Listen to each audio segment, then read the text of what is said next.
প্রদীপের যে নৃশংস হত্যাকাণ্ড তার জন্য আমরা আগামীকালকে মানববন্ধন করছিলাম। আজকে আমাদের যে মুখ্য কর্মসূচি ডিসি ও এসপি অফিসে স্মারকলিপি প্রদান। আমরা চাই শান্তিপ্রিয়ভাবে আমরা আমাদের আন্দোলন করে প্রশাসনের কাছে আমরা দাবি রাখি সুষ্ঠু সঠিক তদন্তের মাধ্যমে আমাদের বন্ধু সুখীদের সুষ্ঠু বিচার দাবি করছি। অনেকে এখন কথায় কথায় বলে মত সৃষ্টি করা, আসলে এটা কোনো মতের কিছু নাই। লাশ দেখলে বোঝা যায় কোনটা হত্যা কোনটা আত্মহত্যা, এটা বোঝার ক্ষমতা আমাদের যথেষ্ট হয়েছে। তারই ধারাবাহিকতায় আমাদের আন্দোলন চলমান হবে। আমরা হয়তোবা আজকে স্মারকলিপি দিয়ে পরবর্তীতে আমরা প্রেস ক্লাবে মানববন্ধন করবো। ততক্ষণ সুযোগের সুষ্ঠু বিচার তদন্ত না হয় আমরা ধারাবাহিকভাবে এই আন্দোলন চালিয়ে যাব। আমাদের মূলত আন্দোলন আমাদের সুযোগের খুব কাছের বন্ধুরা, আমরা যারা বন্ধু দীর্ঘ চলার সময় আমাদের পথ চলা আমরা জানি সুযোগ কোনোভাবে আত্মহত্যা করতে পারে না, কারণ অনেক ছোটবেলায় সুযোগের মা মারা গেছে, কিন্তু এখন আজ 35 বছর বয়স, কিন্তু সে আত্মহত্যার পথ বেছে নেয় নাই। তার মানে সে মাস্টার পাস একটা ছেলে, শিক্ষিত ছেলে, সে সব জানে আত্মহত্যা মহাপাপ, এবং আমাদের সাথে চলাফেরায় কোনোভাবেই তার দৃষ্টিভঙ্গিতে বোঝা যায় নাই যে সে আত্মহত্যার জন্য প্রচলিত আছে। তো আমরা মনে করি যে তার সৎ মা এবং আগের পক্ষের মানে তার সৎ ভাইও না, তার মা আগের পক্ষের একটা ছেলে, পালিত ছেলে, তাকে জোর করে এভিডেভিটের মাধ্যমে তার ওয়ারিশ কাম করে 3 বছর আগে পরিকল্পিতভাবে পুরো পরিস্থিতির মাধ্যমে আস্তে আস্তে তাকে মৃত্যুর করে ঢেলে দিতে দিয়েছে। তারপরে সুপরিমিত পরিকল্পনার মাধ্যমে তার হত্যা করে আত্মহত্যা বলে চালিয়ে দেওয়ার চেষ্টা করেছে। বন্ধুরা, আমরা এই আত্মহত্যা কোনোভাবেই মানতে নারাজ। আমরা এই তীব্র প্রতিবাদ জানাই। আমরা রাজপথে আন্দোলনের মাধ্যমে এই সচিবের সঠিক তদন্তের মাধ্যমে প্রকৃত দোষী যারা হত্যাকারী তাদেরকে আমরা দৃষ্টান্ত ফাঁসি চাই, এবং অনতিবিলম্বে প্রশাসনকে এখনই যারা মূলত সিসিটিভি ফুটেজ আছে সিসিটিভি ফুটেজগুলো প্রশাসনের দৃষ্টি আকর্ষণ করছি, তারা সংগ্রহ করে নিজ দায়িত্বে রাখো। যখন পোস্টমর্টম রিপোর্ট আসবে সিসিটিভি ফুটেজ অনেক তথ্য প্রমাণাদি ভিত্তি করে মোটামুটি আমরা বুঝতে পারছি এটা হত্যার আলামত সংগ্রহ করার জন্য প্রশাসনের কাছে দৃষ্টি আহ্বান করছি, যেন প্রশাসন যতগুলো কুলো আছে সবগুলো কুলো তাদের হাতে রেখে নিতে পারে, যেন সঠিক যারা হত্যা করেছে তাদের বিচার করতে পারে। আমি আপনাদের কাছে আকুল আবেদন জানাই, প্রশাসনের কাছে আকুল আবেদন জানাই, এই জায়গাটাই গ্যাপ তারা উন্নয়ন করছে তাদের কাছে আকুল আবেদন জানাই যদি বিচারটা যেন সঠিক হয় এবং দ্রুত জনের বিচারের আওতায় আপনি আসতে পারেন এই আশা করছি।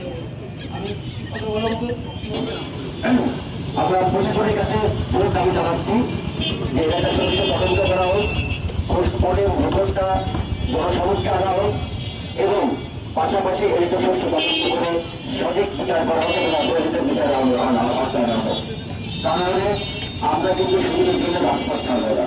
আপনি তো দেখছেন ছোট ক্ষুদ্র ক্ষুদ্রভাবে আমরা দাঁড়িয়েছি, এটা কিন্তু একটা বিশাল মানে সেই পরিষদটা তৈরি হয়ে যাবে। দরকারে আমরা প্রশাসনের কাছে যাবো, প্রশাসনের যারা কর্মরত আছেন তাকে যাবো, আমরা জেলা প্রশাসনের কাছে যাবো, কিন্তু আমরা এই রাজপথ ছাড়বো না। কারণ সুবিধের বিষয়টা আমাদের সব থেকে রহস্যময় সামনে আমাদের আনা উচিত। আমরা চাই সঠিক তদন্ত করে যারা বিচার সাব্যস্ত হয় তাদেরকে বিচারে আওতায় আনা উচিত। আমরা দেখলেন যে সুযোগের পরিবারের লোক তারা কিন্তু তারাও সন্ধান এবং তারা যেভাবে প্রতিবাদ করছে যে তাকে একটা পরিকল্পিত হত্যাকাণ্ডের মধ্যে থেকে হত্যা করা হয়েছে। এটা আমরা কোনোভাবেই কাম্য নয়। আসলে যদি তারা মনে এটা রাখে যে সুযোগের পাশে কেউ নাই তাহলে ভুল করবে। সুযোগের চলে গেলে কিন্তু লক্ষ লক্ষ সুযোগের ঘিরা শহরের সুযোগের শুভাকাঙ্ক্ষীরা আছে। তাহলে রাজপথ পাবো না। আবারও প্রশাসনকে আমরা বলতে চাই আপনারা দ্রুত তাদেরকে সঠিক বিচার করতে পারেন, তদন্ত করে এবং তাদেরকে বিচারে আওতায় আনেন। ধন্যবাদ। আমি দুবাইয়ে দীর্ঘ 17 বছর কর্মরতভাবে একই সাথে দুজনা উঠা বসা চলা সকাল 10টা থেকে রাত দাদার কখনো আচার আচরণে আশা কষ্ট পায়নি বা দাদার কোনো আচার আচরণে কেউই দোকানে কেউই কষ্ট পায়নি। আমি সবাইকে বলতে চাই যাতে সঠিক বিচার হয় এবং যারা এই বিচারে যারা এই দাদার হত্যাকাণ্ডের সাথে জড়িত তাদের মানে সঠিক বিচারটা যেন আমরা পাই।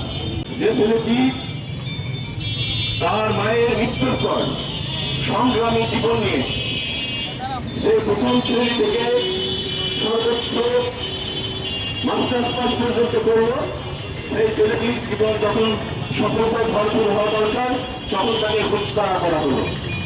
আমরা এই জন্য হত্যা বলছি, এই পৃথিবীর বাস্তবতা খুব অনেক আগে দেখেছে। মারা না থাকলে এই সমাজ তাকে কিভাবে সীমাতা সহ আচরণ করে সেটি আগেই দেখেছে। সুদীপ সে সময় চলে যেতে পারত, সুদীপ যায়নি। সুদীপ এই সমাজে তরুণদের প্রতিনিধি হিসেবে বেঁচেছিল আমাদের সাথে। অথচ তাকে যে সময় স্বপ্ন বোনার কথা, যে সময় সংসার করার কথা, যেই সময় তার পরবর্তী প্রজন্ম নিয়ে এসে সে প্রতিষ্ঠিত মানুষ হবে, সেই সময় তাকে হত্যা করা হলো। আমরা সচেতন মানুষ এই সমাজে সবাই বুঝতে পারছে সুদীপের মৃত্যুতে কারা সুবিধা হবি, সুদীপ চলে গেলে কারা লাভবান, সুদীপ হারিয়ে গেলে তাদের ব্যাংক ব্যালেন্স বাড়বে, তাদের আর্থিক নিশ্চয়তা হবে। এই গল্পগুলো এই শহরের মানুষের মুখে মুখে। সুদীপ কোন ধর্মীয় দৃষ্টিকোণ থেকে সুদীপকে দেখার সুযোগ নেই। সুদীপ কোন হিন্দু ছেলে নয়, সুদীপ আমাদের সবার। সুদীপ একজন অসাম্প্রদায়িক তরুণ। আমরা সুদীপের যারা হত্যা করেছে তারা হয়তো ভেবেছিল সুদীপের বাবা সুদীপের দায়িত্ব রাখেনি, সুদীপের মা নাই, সুদীপের আপনজন হয়তো কেউ পাশে দাঁড়াবে না। কিন্তু কেউ কি জানতো যে তার মৃত্যুতে সারা বাংলাদেশের 2007 এবং 9 এসএসসি এবং এইচএসসি ব্যাচ